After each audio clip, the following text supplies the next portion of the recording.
8:30 a.m. Harrison Blackwell III just got the call. His biggest investor found $12 million missing. They're pulling out. $2.3 billion gone in 48 hours. Now he's standing in his lobby, staring at a black woman with a mop. "Move that cart, now!" "I'm so sorry, sir, I'll just—" "Sorry? You're blocking my elevator with your filthy water while I'm about to lose billions. Do you understand what billions means? No, of course you don't. People like you never will." He bends down, grabs her bucket. "Let me show you where trash belongs."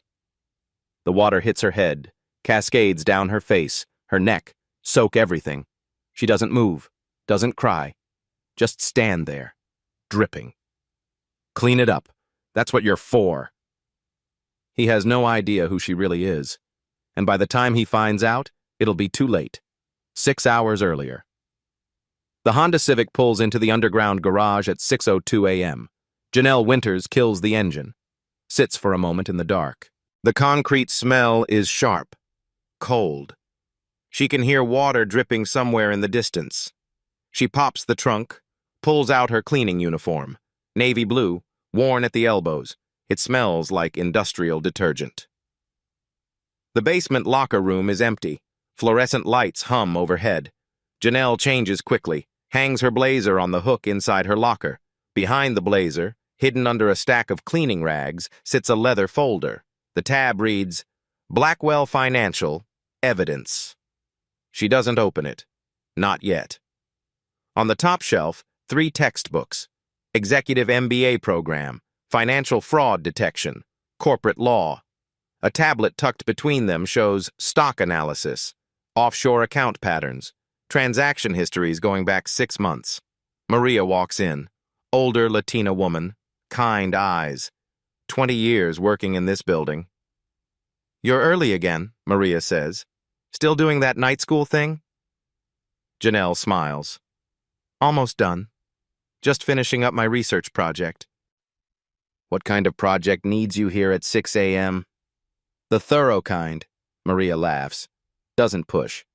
That's why Janelle likes her. At the same time, 3 floors up and 10 blocks away, Harrison Blackwell III is having breakfast in his penthouse apartment. Scrambled eggs, imported coffee. The Wall Street Journal spread across marble countertops. His phone rings. 8:04 a.m. The screen says, "Michael Chen, lead investor." Harrison's stomach tightens. Chen never calls this early, never calls at all. He emails, through assistants. "Michael, good morning. We found something, Harrison." Chen's voice is ice. $12 million in offshore accounts. Not in any report you've given us. Not in any filing with the SEC. Want to explain? The coffee tastes like metal now. "There must be some mistake. Let me check with my accountant." "We've already checked. With our forensic team, it's there. Hidden. Deliberate. And if we found it, the regulators will too." Harrison stands, walks to the window. His reflection stares back. 43 years old, 3rd-generation wealth. This company is his name. "Michael, I can explain everything. Just give me until—" "You have 48 hours to provide documentation, or we pull everything. 2.3 billion, gone." The line goes dead. Harrison's hand shakes. He sets the phone down, picks it up, calls his accountant. No answer. Calls his lawyer. Voicemail. Calls his head of compliance. "Sir?" The voice sounds nervous. "The SEC sent a request yesterday. They want all our quarterly reports, going back 3 years. The audit is scheduled for today, 2 p.m. Today. 2 p.m. Harrison looks at his Rolex. 8:17 a.m. He has 6 hours. By 8:30, Harrison is in his car. Black Mercedes, leather seats. But it feels like a cage. His phone won't stop ringing. Board members, investors, his PR director. He ignores them all. The pressure builds behind his eyes. His tie is too tight. The morning traffic isn't moving. He can see the Blackwell Financial Tower ahead. 47 stories of glass and steel. His grandfather built it in 1952. His father expanded it. Now it's his, and it's about to collapse. Another call. The board chairman. Harrison, we need to talk. 9 a.m. conference room. This better have an answer. Click. Harrison grips the steering wheel. His knuckles go white. Everything he's built, everything his family represents, about to be destroyed by some accountant's audit, some regulator's investigation. He needs to feel in control again, needs to assert power over something. The car pulls up to the tower. 8:45 a.m. Harrison gets out, straightens his tie. His jaw is clenched so tight it aches. He pushes through the revolving doors. Inside, Janelle is working. She's been here since 6:30, mopping the main lobby. The marble floors shine under the morning light streaming through floor-to-ceiling windows. Her cart sits near the VIP elevator bank. Yellow plastic. Wheels squeak slightly. The mop bucket is full. Gray water. Soap suds floating on top. She's wearing earbuds. Classical music. Vivaldi. It helps her think. She doesn't see Harrison coming. Doesn't hear his shoes hitting the marble. Doesn't notice his face. Red. Furious. Looking for something. Someone. Anyone to blame. Their worlds are about to collide, and neither of them will ever be the same.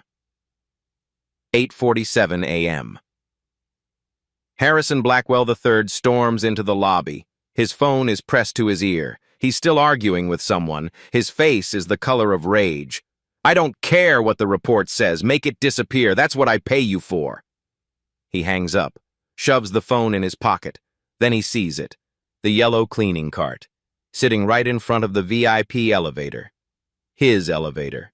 The one reserved for executives, for people who matter. And behind the cart, a woman. Black, 30s, mopping the floor, wearing a cheap uniform with the building's logo. She has earbuds in.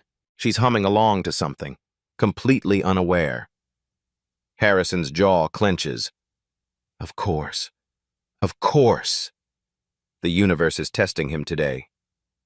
He walks straight toward her. His shoes click loud against marble. She doesn't turn. Doesn't notice. Move. His voice echoes across the lobby. She doesn't hear. The music is too loud. Harrison reaches out, rips the earbuds from her ears. The white cord dangles from his fist. Janelle spins around. Her eyes go wide. I'm so sorry, sir. I didn't hear you. Let me just move the cart. Do you have any idea what kind of morning I'm having? She blinks. Sir, Billions. I'm about to lose billions of dollars, and you. You're standing here with your dirty water blocking my path. Janelle steps back. Her hands come up, defensive, apologetic. I'm really sorry, Mr. Blackwell. I'll move right now. Just give me 1 second. 1 second, 1 second. Harrison's voice rises. People in the lobby turn to look. Do you know what happens in 1 second in my world? Millions move, deals close, fortunes change, and you think your second matters? He looks down at the bucket, gray water, floating soap scum, a dirty mop leaning against the side. Something in him snaps. You want to know what you're worth? He bends down, wraps both hands around the bucket handle. Let me show you. Janelle's eyes widen. Sir, please don't. Too late. Harrison lifts the bucket, swings it up, and dumps the entire contents over her head. The water hits like a wave, cold, filthy.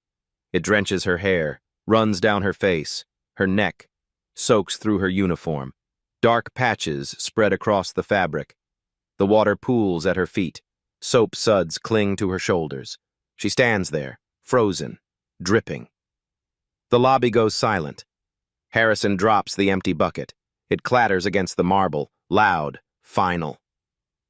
There, he says. Now you look like what you really are. Dirty, worthless. Someone who cleans up after people like me. Janelle doesn't move. Water drips from her chin. Her hands hang at her sides. She just stares at him. Her face is blank. No tears, no anger. Just that stare. It unnerves him. Just for a second. Then Harrison sees the crowd. 20 people, maybe more, standing in the lobby, watching. Some have their phones out, recording. Good. Let them see. Let them know what happens when you get in his way. "What are you all looking at?" Harrison snaps. "She'll clean it up. That's her job." He turns toward the elevator, presses the button. The doors open immediately. He steps inside. As the doors close, he sees her, still standing there, still dripping, still staring. The doors shut. Harrison takes a breath. His heart is pounding. But he feels better. More in control. He needed that. The elevator rises. 47 floors. To his office. To his world. He has no idea what he just started. Back in the lobby, Janelle finally moves. Slowly. Deliberately. She reaches into her pocket. Pulls out her phone. The screen is wet, but it still works.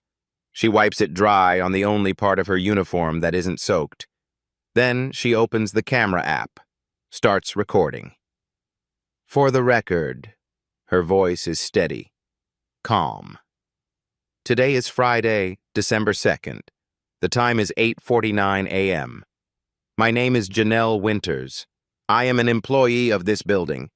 What you just witnessed was Harrison Blackwell III, CEO of Blackwell Financial, assaulting me with a bucket of dirty water.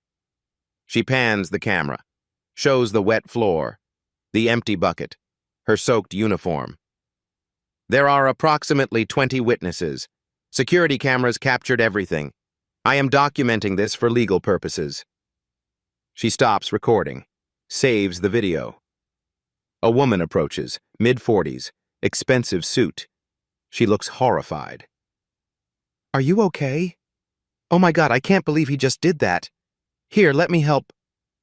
"I'm fine," Janelle says. "But thank you. I got it on video. Do you want me to send it to you?" Janelle nods. "Please. And if you could send it to the building security office as well." "Absolutely. That was disgusting. He can't treat people like that." More people gather, offering help, offering outrage. 3 more people volunteer their videos. The building manager rushes over. Kenneth Walsh, 62, white. Been here 30 years. He's sweating. "Janelle." "Oh no. Oh no, no, no. Let's get you to the locker room, get you cleaned up." "Thank you, Mr. Walsh. And listen." His voice drops. "Mr. Blackwell is under a lot of stress today. Big audit. Investor troubles. I'm sure he didn't mean—" Janelle looks at him. That same blank stare she gave Harrison. "He dumped a bucket of water on my head, Mr. Walsh. On purpose, while calling me worthless. In front of witnesses. You think he didn't mean that?" Kenneth shifts, uncomfortable. "I'll talk to him. I'm sure we can work this out." "I'm sure we can," Janelle says. "Is there anything else?" "Just go get changed. Take your time, and maybe just keep a low profile for the rest of the day." Janelle picks up the empty bucket, the mop, starts pushing her cart toward the service elevator. "I'll do exactly what I need to do, Mr. Walsh." She walks away, water dripping from her hair, leaving wet footprints on the marble. Kenneth watches her go. He has a bad feeling about this. A very bad feeling. He pulls out his phone, texts Harrison's assistant. "We might have a problem." In the basement locker room, Janelle strips off her soaked uniform, hangs it in her locker. She stands there in her undershirt and pants. Water still drips from her hair. She's not crying, not shaking. Her breathing is steady. She opens her locker, pulls out a towel, dries her face, her neck, her arms. Then she reaches behind the stack of cleaning supplies, pulls out the leather folder. opens it. Inside, 6 months of documentation, photos of financial records, printed emails, transaction logs, a USB drive containing recorded phone calls, and a business card. Plain, white, black text. Janelle Summers Winters, ESQ, Civil Rights Attorney, New York State Bar.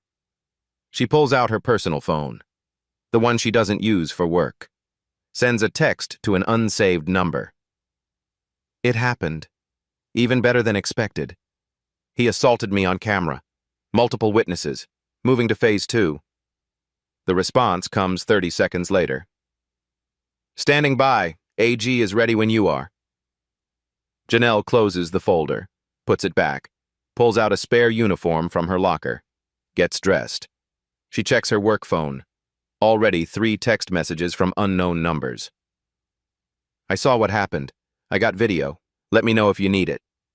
That was horrible. Are you pressing charges? Everyone's talking about it. It's already on Twitter. Janelle opens Twitter, searches for Blackwell Financial. The first post is from 11 minutes ago. A video, shaky phone footage, shows Harrison dumping the water, shows Janelle standing there, dripping. The caption, CEO of Blackwell Financial publicly humiliates black cleaning woman. This is corporate America. 300 retweets already, 500 likes. The numbers are climbing. Janelle screenshots it, saves it to her evidence folder. Then she goes back upstairs, back to work. She has a floor to finish mopping, and a case to close. By 9:15 a.m., the video has 15,000 views. By 9:30, it's 50,000. By 10 a.m., it's viral. 200,000 people have watched Harrison Blackwell III dump dirty water on a black woman's head. The comments are brutal. This is racism, plain and simple.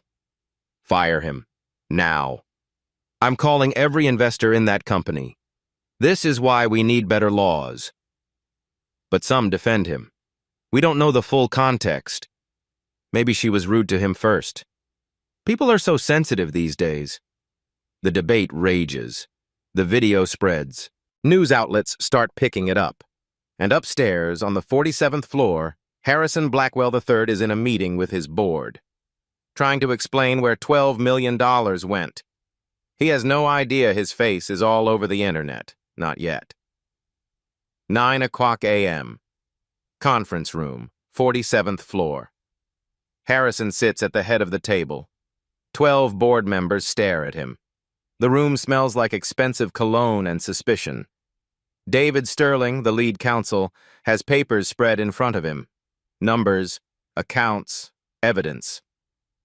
Harrison, we need an explanation. $12 million in offshore accounts, not disclosed, not reported. The SEC is asking questions. Harrison loosens his tie. The air conditioning is on, but he's sweating. It's a tax strategy, completely legal. My accountants can explain. Your accountants aren't returning our calls, David says. A woman speaks up. Patricia Monroe, board member for 8 years. She's holding her phone. Harrison, there's something else. Have you seen this? She turns her phone around. The video plays. Harrison grabbing the bucket. Water pouring over Janelle's head. His voice. Now you look like what you really are. The room goes quiet. Harrison's face flushes.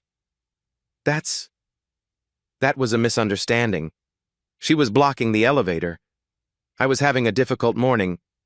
A difficult morning? Patricia's voice is ice. You assaulted an employee.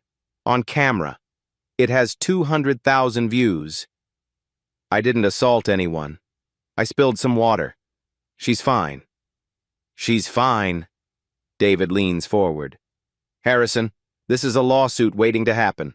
Hostile work environment, discrimination, assault. Take your pick. Another board member, Robert Chen, pipes up. My daughter sent me this video. She's furious. Says we should boycott the company. She's not alone. Look at the comments. Harrison stands. This is being blown out of proportion. Some janitor got wet. That's not a national crisis. The way he says janitor makes everyone uncomfortable. Patricia sets her phone down. We need damage control, a statement, an apology. I'm not apologizing. Excuse me? I'm not apologizing to staff for having a bad morning. She'll get over it. They always do. David closes his folder. Harrison, you're not hearing us. This is serious. Combined with the financial irregularities, this makes you a liability. A liability? This is my company. My name is on the building. And that name is trending on Twitter right now, for all the wrong reasons. Harrison's phone buzzes. Then again, and again. Text messages flooding in. He glances at the screen. His PR director. We need to talk. Now. His assistant. Multiple news outlets requesting comment. His wife. What did you do? He silences the phone, shoves it in his pocket. We're done here. I have an audit to prepare for. He walks out, slams the door behind him. The board members look at each other. Nobody speaks for a long moment. Then Patricia. We need to start discussing succession plans. Meanwhile, 3 floors down, Janelle is cleaning the executive offices. Her new uniform is dry. Her hair is pulled back. She pushes her cart slowly, methodically. She's in the office of Richard Moss, Senior VP. He's in the board meeting. His desk is covered in papers. Janelle sprays the desk with cleaner, wipes it down. As she does, her phone camera is recording, pointed at the papers, quarterly reports, with handwritten notes in the margins. Move this to Cayman account. Hide until after SEC review. She cleans for 30 seconds, gives the camera time to capture everything. Then she moves on. Next office, same routine. By 10:30, she has photos from 6 different offices, all showing the same pattern: money being hidden, reports being falsified, a conspiracy in plain sight. She's in the break room when her phone rings. Unknown number. Hello? Ms. Winters, this is Rebecca Park from CNN. We saw the video from this morning. Would you be willing to give a statement? Janelle keeps her voice neutral. I appreciate you reaching out, but I need to handle this through proper channels first. We'd love to tell your story. What happened to you was wrong. I agree, but now's not the right time. Thank you. She hangs up. 2 more calls come in. MSNBC, local news. She ignores them. Her work phone buzzes. Text from Kenneth Walsh, the building manager. Need to see you. My office. Now. Janelle heads down to the ground floor. Kenneth's office is small, cramped. It smells like coffee and stress. He's sitting behind his desk, rubbing his temples. Close the door. Janelle does. I'm getting calls, Kenneth says, from reporters, from lawyers, from people in the building. Everyone wants to talk about what happened this morning. I imagine they do. Mr. Blackwell called me. He wants you terminated, effective immediately. Janelle doesn't react, just waits. But I can't do that, Kenneth continues. Not without proper documentation. Not with that video everywhere. It would look like retaliation. It would be retaliation, Kenneth sighs. Look, between you and me, what he did was wrong. I know that, you know that. But he's the CEO. He has lawyers, resources. If you push this, it's going to get ugly. It's already ugly, Mr. Walsh. I'm trying to help you here. Take a week off. Paid.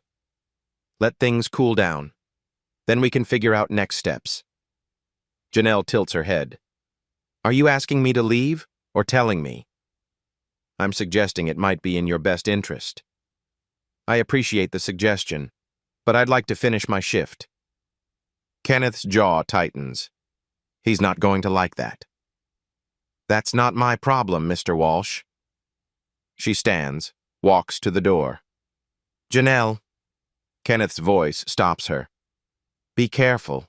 Men like Harrison don't lose gracefully. She looks back at him. Neither do women like me. By noon, the video has 1 million views. News outlets are running stories. CEO caught on camera humiliating employee. Blackwell financial under fire after viral video. Harrison's PR team issues a statement. Mr. Blackwell regrets any misunderstanding from this morning's incident. He was under significant stress and reacted inappropriately. He values all employees and is committed to a respectful workplace. The internet isn't buying it. Regrets any misunderstanding? He dumped water on her head. This isn't an apology, it's damage control. He should be arrested. At 1:00 p.m., Janelle is back on the executive floor. She's cleaning the windows in the hallway outside the main conference room. The audit is happening inside. Federal regulators, accountants, lawyers. She can't hear everything, but she catches pieces. These numbers don't match your filed reports. We need documentation for these transfers. Mr. Blackwell, where is this money? Harrison's voice rises. Defensive. Angry. Janelle keeps cleaning. The glass squeaks under her cloth. At 1:30, the conference room door opens. Harrison storms out. His face is red. His tie is loose. He's on his phone. I don't care what it costs. Make this audit go away. Call whoever you need to call. He nearly walks into Janelle. She's standing there with her spray bottle. Harrison stops, stares at her. You're still here? Yes, sir. Just doing my job. Your job. He laughs. Bitter. You should have been fired hours ago. Mr. Walsh said I could finish my shift. Kenneth doesn't make those decisions, I do. People are watching now. Other executives in the hallway, assistants, a security guard at the end of the hall. Harrison steps closer. Too close. Janelle can smell his cologne. Expensive. Overpowering. Let me make this very clear. His voice is low. Threatening. You need to leave. Now. Before things get worse for you. Are you threatening me, Mr. Blackwell? I'm giving you advice. People who cross me don't do well in this city. I have friends. Connections. One phone call and you'll never work anywhere decent again. Janelle meets his eyes. Doesn't blink. Is that all, sir? Harrison's hand shoots out, grabs her arm. His fingers dig in, hard. Listen to me. Mr. Blackwell. A new voice. The security guard. Marcus Thompson. He's walking toward them. Sir, I need you to let her go. Harrison releases her arm. Janelle steps back. There are red marks where his fingers were. She was blocking the hallway, Harrison says. Marcus looks at Janelle. You okay, ma'am? I'm fine, thank you, Marcus. Harrison points at both of them. You're both done. Fired. Get out of my building. You can't fire security, sir, Marcus says quietly. We're contracted through an outside company. Then I'll terminate the contract. Marcus nods, pulls out his radio. This is Thompson on 47. I need a supervisor and a witness. Executive assault situation. Harrison's eyes widen. Assault? I didn't assault anyone. You grabbed her arm, sir. That's physical contact without consent. That's assault. Other people are filming now, phones out, recording. Harrison realizes his mistake. He's done it again, in front of witnesses, on camera. He straightens his tie, tries to compose himself. This is ridiculous. Everyone back to work. He walks away, fast. His shoes click against the tile. Marcus turns to Janelle. You need to report this, officially. I will, thank you, Marcus. I've worked here for 12 years, never seen him like this. Man's losing it. Janelle rubs her arm. The marks are already darkening, bruises forming. Can I get photos? She asks.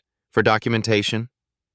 Marcus takes 3 pictures with his phone, close-ups of the fingerprint bruises. He sends them to her.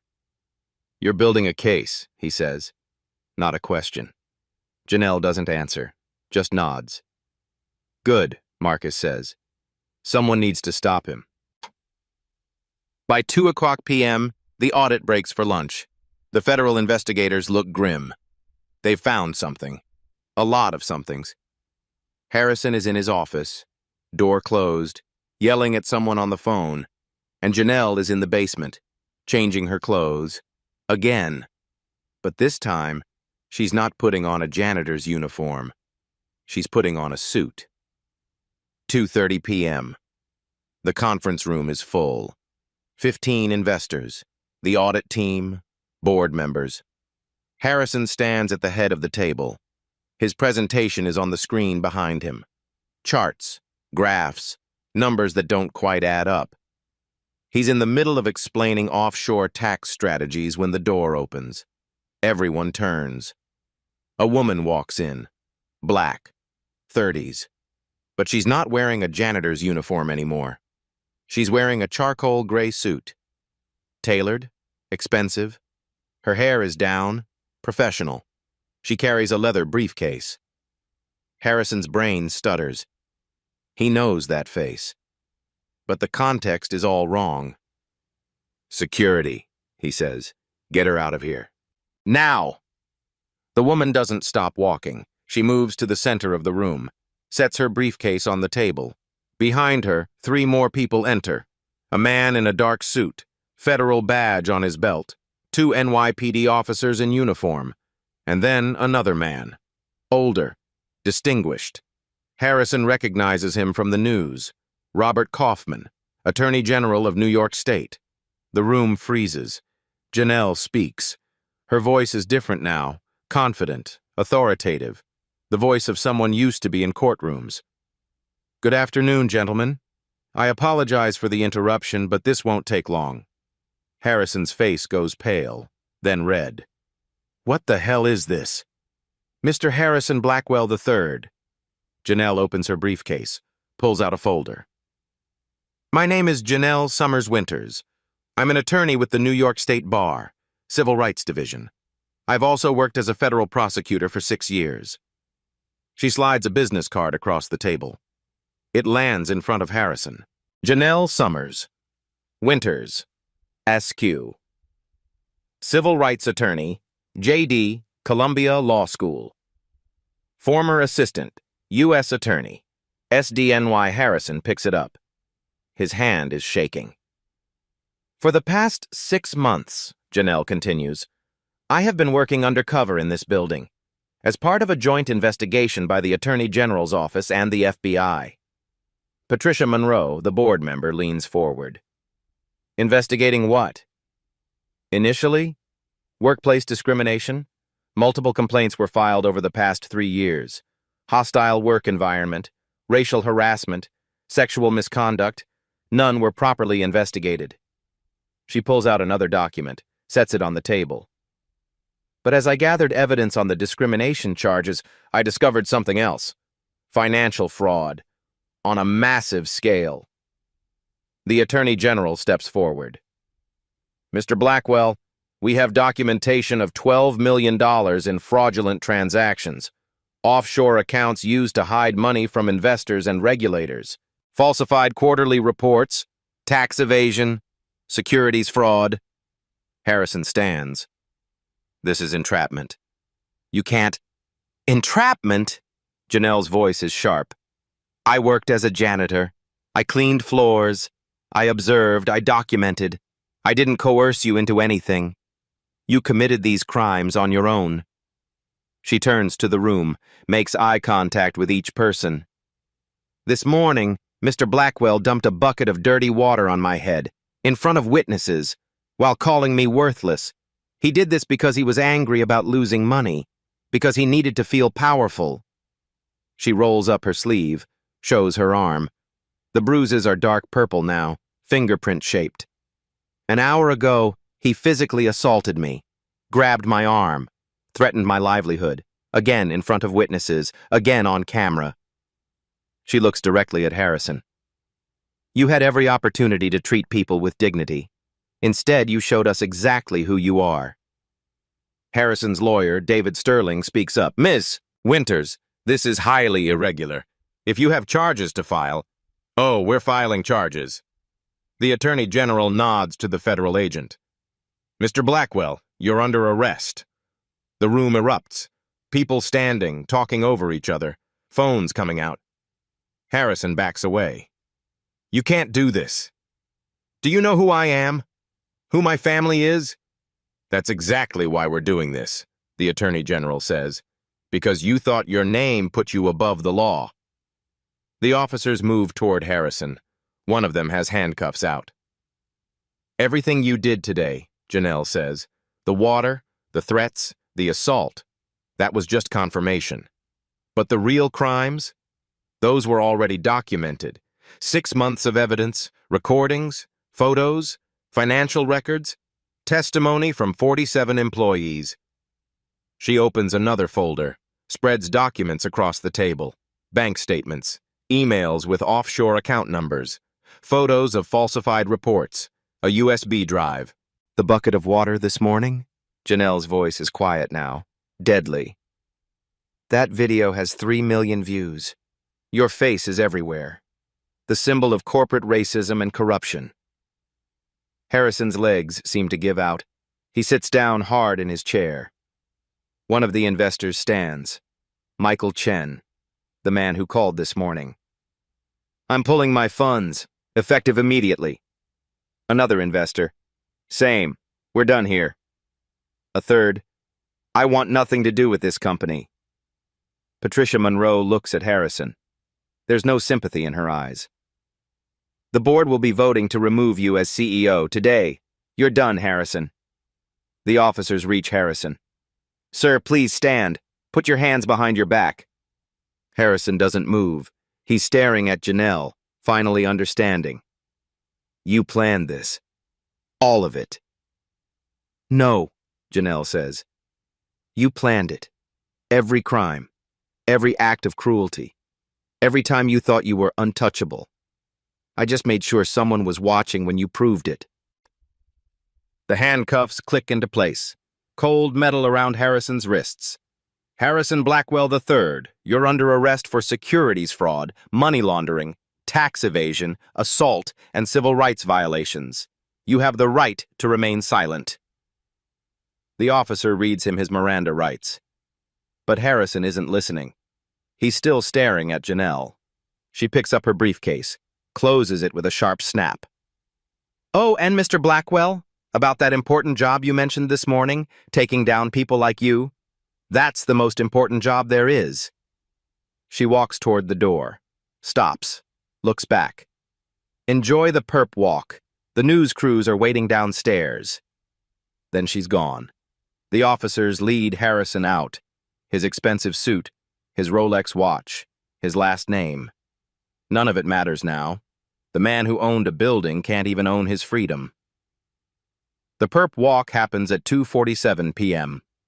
Harrison Blackwell III is led through the executive floor. Handcuffs behind his back. 2 officers flanking him. His expensive suit is wrinkled now. His tie hangs loose. Employees line the hallway. They've heard the news. They watch in silence.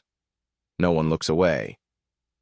Harrison keeps his head down, tries to hide his face, but there's nowhere to hide, not anymore. They reach the elevator, the VIP elevator, his elevator. The doors open. The officers guide him inside. As the doors close, Harrison sees Maria, the older cleaning woman. She's standing there with her cart, the same kind of cart Janelle used. Maria meets his eyes, doesn't say a word. The elevator descends, 47 floors of shame. When the doors open on the ground level, the lobby explodes with noise. Camera flashes, shouting reporters, a crowd pressed against the glass windows outside. Mr. Blackwell, do you have a statement? Did you assault that woman? Where's the $12 million? Harrison says nothing. The officers push through the crowd, through the revolving doors. Outside. The afternoon sun is blinding. There are hundreds of people out here. News vans, protesters holding signs. Justice for Janelle. Jail racist CEOs. The crowd erupts when they see him. Boos, Jeers. Someone throws wadded paper. It bounces off his shoulder.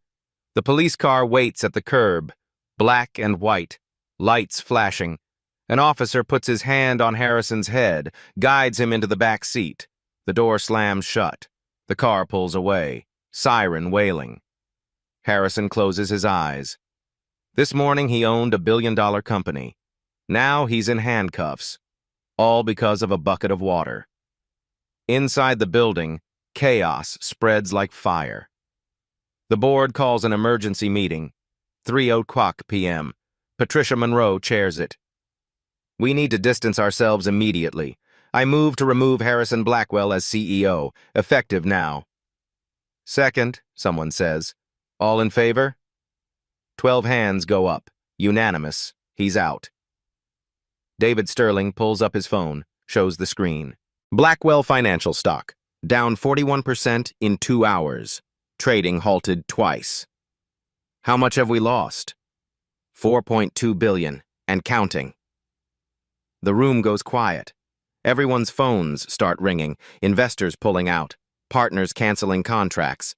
The company is imploding in real time. By 4:00 p.m., Janelle stands on the building steps. The Attorney General beside her. A podium set up. Microphones cluster like flowers. News cameras point at her. My name is Janelle Summers Winters. I'm a civil rights attorney. For 6 months, I worked undercover as part of an investigation into discrimination and financial fraud. Camera shutters click. Reporters scribble notes. What you saw this morning wasn't isolated. 47 employees have similar stories, and beyond discrimination, we uncovered massive financial crimes. $12 million hidden from investors, falsified reports, tax evasion. Someone shouts a question. Why go undercover? Because people like Harrison Blackwell are careful. They hide their racism behind closed doors. Going undercover was the only way to see the truth. Another reporter. Was this entrapment? I didn't force him to dump water on my head. I didn't force him to hide $12 million. He made those choices. I just made sure there were consequences. The crowd cheers. Behind Janelle, other employees step forward. Tyrell speaks first. Young black man. Mailroom worker. He called me boy every single day. I stayed silent because I needed the paycheck. I'm not silent anymore. Carmen next, the receptionist. He made comments about my body, made me feel unsafe. HR told me I was overreacting. Thank you, Janelle. Marcus, the security guard. I watched him mistreat people for years. I was scared of losing my job. I'm ashamed I didn't act sooner. One by one, they speak. The cameras capture everything. By 5:00 p.m., Harrison is in a holding cell. His lawyer arrives. Don't say anything to anyone. But it's too late. Harrison gave an interview. It airs at 6:00 p.m. Harrison's face fills the screen. He looks tired, defeated. I was under tremendous stress. I made a mistake. The interviewer pushes back. You called her worthless. I was having the worst day of my life. So, racism is okay when you're stressed? I'm not racist. I have black friends. The interview ends. The internet explodes. He learned nothing. Not even a real apology. His publicist releases a statement an hour later. Mr. Blackwell deeply regrets any offense caused. He hopes to make amends. The response is brutal. Too late. Actions have consequences. By midnight, Harrison Blackwell's name is the #1 trend worldwide. 3 million people have watched the video. His life as he knew it is over, and it's only been 12 hours. 3 months later, federal courthouse, downtown Manhattan. The courtroom smells like old wood and tension. High ceilings, dark panels, American flag in the corner. Judge Patricia Hernandez presides. She's been on the bench for 20 years. She's seen everything. Harrison sits at the defendant's table. His suit is different now, off the rack. His lawyers couldn't afford to keep working for him. Most of his assets are frozen. The prosecution table is crowded. Federal prosecutors, the Attorney General's team, and Janelle. She's there as a witness, as the person who brought it all down. The charges are read aloud. The list takes 3 minutes. 12 counts of securities fraud, 8 counts of money laundering, 15 counts of civil rights violations, conspiracy to defraud investors, obstruction of justice, assault. Harrison pleads not guilty to everything. The trial lasts 4 weeks. Week 1, financial crimes. Expert witnesses explain the offshore accounts, the hidden money, the falsified reports, numbers projected on screens, bank statements, email trails, everything is documented.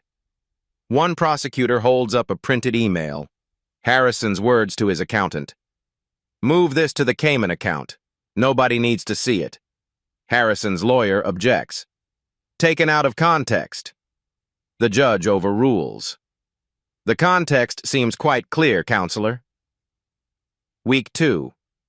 Witness testimony. 47 former employees take the stand, one by one, each with a story. Tyrell describes the daily humiliation. He'd snap his fingers at me, call me boy. When I brought him coffee, he'd inspect it like I might have spit in it. He said that, out loud. Carmen talks about the inappropriate comments, the late-night requests to work alone. He made me feel like an object, not a person. A junior analyst, Priya, describes her performance review.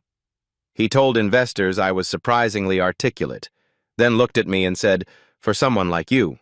Everyone knew what he meant. Harrison's lawyer tries to discredit them. "Isn't it true you were fired for performance issues?" "No, I quit because I couldn't take it anymore." "Isn't it possible you're exaggerating to get a settlement?" "I don't need a settlement. I need him to face consequences." The jury watches, takes notes. Some look angry, others look disgusted. Week 3. The video evidence, the bucket incident plays on a screen. Full resolution, sound on. You can hear everything. Harrison's voice. "People like you." The water splashing, Janelle's silence, the jury watches, some wince. One woman covers her mouth, then the security footage from later that day. Harrison grabbing Janelle's arm, the bruises forming. His threat. "One phone call and you'll never work in this city again." More witnesses. People who saw it happen. The security guard, Marcus, testifies. "I've worked security for 15 years. I know assault when I see it. That was assault." Harrison's lawyer cross-examines. "Isn't it true, Ms. Winters was undercover? That she was trying to provoke him?" "She was mopping a floor. He attacked her. But she was secretly recording everything. Isn't that entrapment?"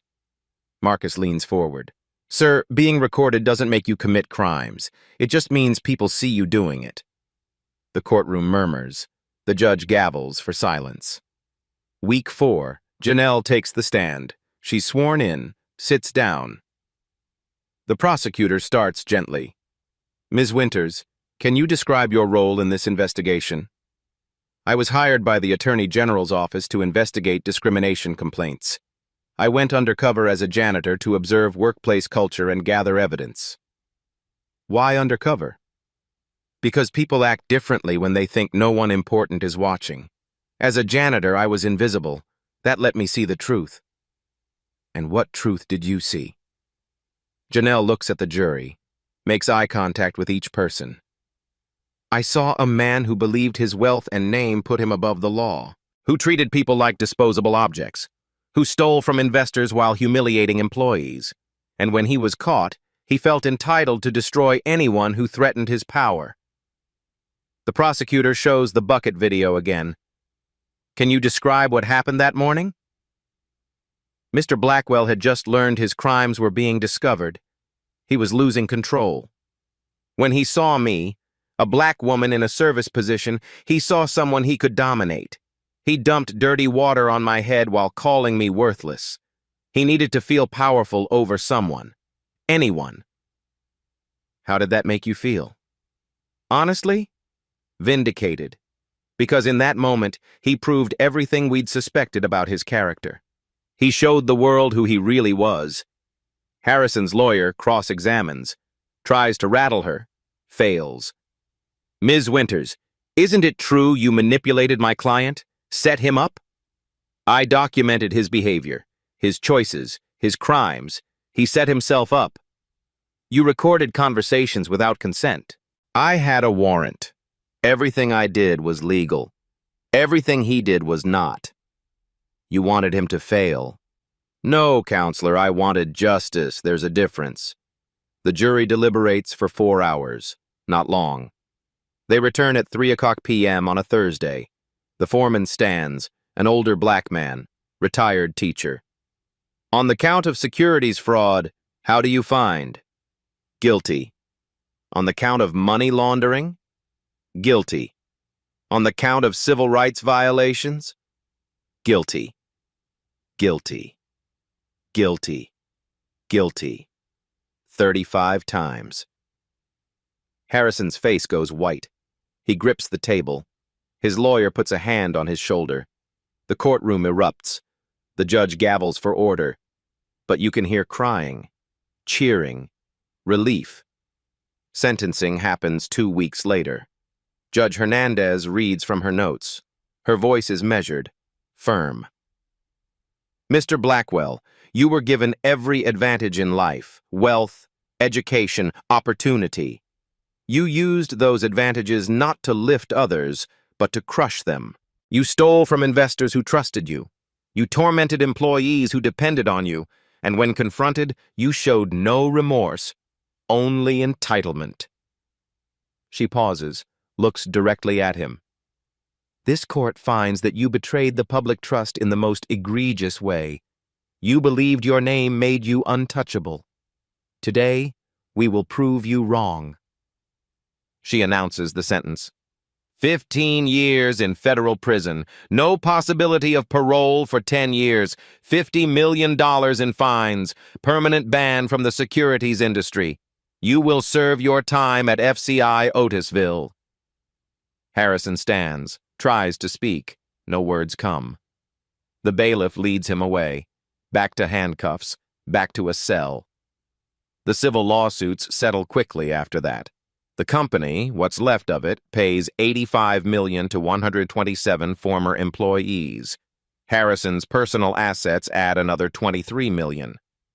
Blackwell Financial is dissolved. The building was sold. Assets distributed. The SEC launches investigations into 40 other firms. The Blackwell effect spreads. New regulations pass. Mandatory diversity reporting. Protected whistleblower status. Stricter oversight. 6 months after the arrest, Janelle visits the building. It's been renovated. The ground floor now houses a free civil rights clinic. The lobby where Harrison dumped water on her head? Now it's a welcome center for people seeking legal help. There's a plaque on the wall, bronze, simple. In memory of all who suffered here. In honor of those who fought back. The bucket sits in a glass case. A museum piece now. A reminder. Janelle stands in front of it. Remember that morning. The cold water. The humiliation. The moment everything changed. A young woman approaches. College student. Intern at the clinic. Ms. Winters? There's someone here who needs help. Workplace discrimination case. She saw your story. It gave her courage to come forward. Janelle smiles. I'll be right there, right? She takes one last look at the bucket, then walks away. There's work to do. Justice isn't a moment. It's a movement. 1 year later, Janelle stands in the lobby of what used to be Blackwell Financial Tower. Sunlight streams through the windows, but everything else is different now. The cold marble has been replaced with warm wood. The corporate logos are gone.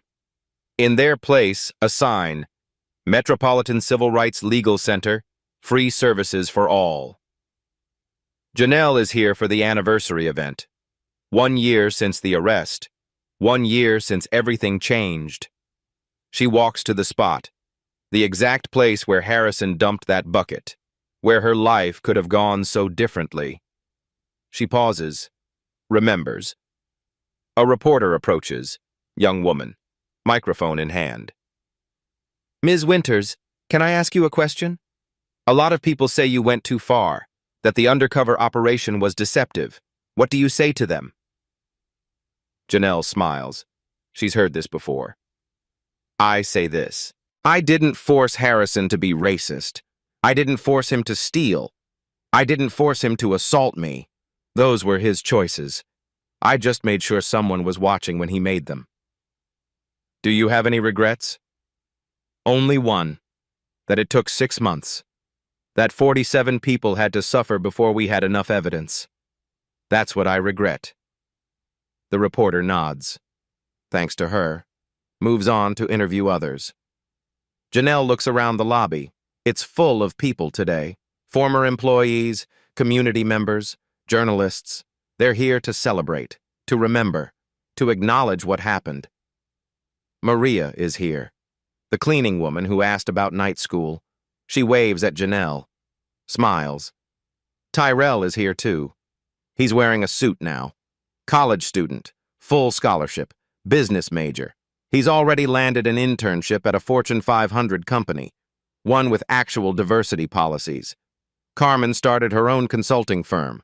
She helps companies create safe workplaces. She's already worked with 15 organizations. The demand is overwhelming. Marcus retired from security. Now he trains other guards, teaches them how to recognize abuse, how to intervene, how to be witnesses instead of bystanders. They all gather near the plaque, the one that honors their courage. Janelle steps to the microphone. The room quiets. 1 year ago, a man dumped dirty water on my head. He thought he was showing power.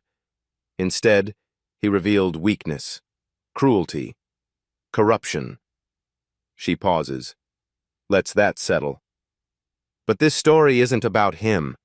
It's about everyone who refused to stay silent, everyone who came forward, everyone who said enough. Applause ripples through the room. Since that day, we've helped 3,000 people through this clinic. We've recovered $340 million for victims of workplace discrimination nationwide. We've seen 89 executives prosecuted for similar crimes. 15 major companies have reformed their policies. More applause. Louder now. A new law was passed. Stronger penalties for workplace discrimination. Better protection for whistleblowers. Some people call it Janelle's law, but it belongs to all of us. Everyone who fought for it. She looks at the faces in the crowd.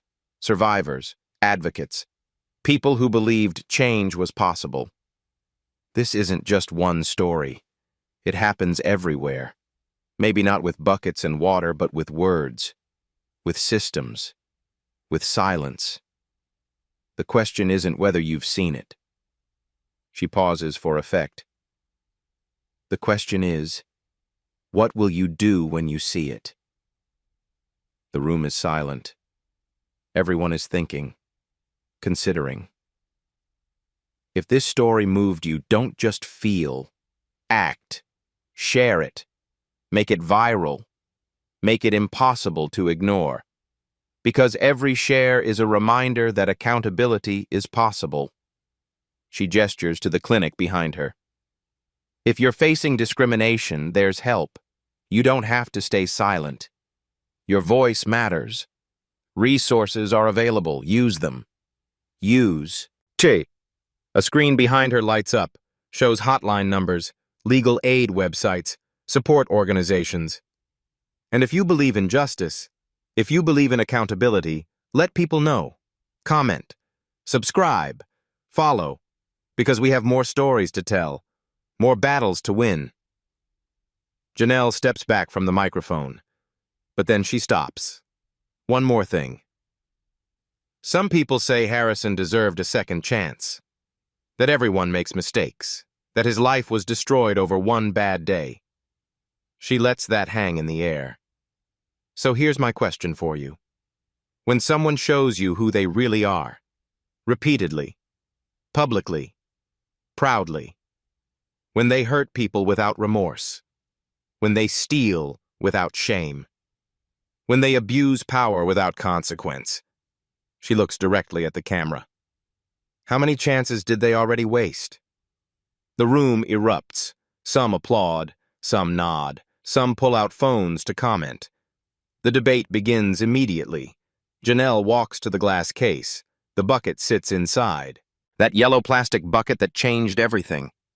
There's a small plaque beneath it. Where injustice ended, justice began. December 2nd, 2024. She touches the glass, smiles, then turns to greet the next person who needs her help. A young black woman, nervous, clutching papers. Ms. Winters, I saw your video. What happened to you? It gave me courage. My boss, he's been... I understand, Janelle says. Come with me. Let's talk. You're not alone anymore. They walk together toward the clinic offices, past the bucket, past the plaque, into a future where silence isn't the only option. The camera holds on the bucket, then slowly pans up, to the windows, to the sky, to possibility. Text appears on screen. Justice is not a moment, it's a movement. #accountability matters, #justice served.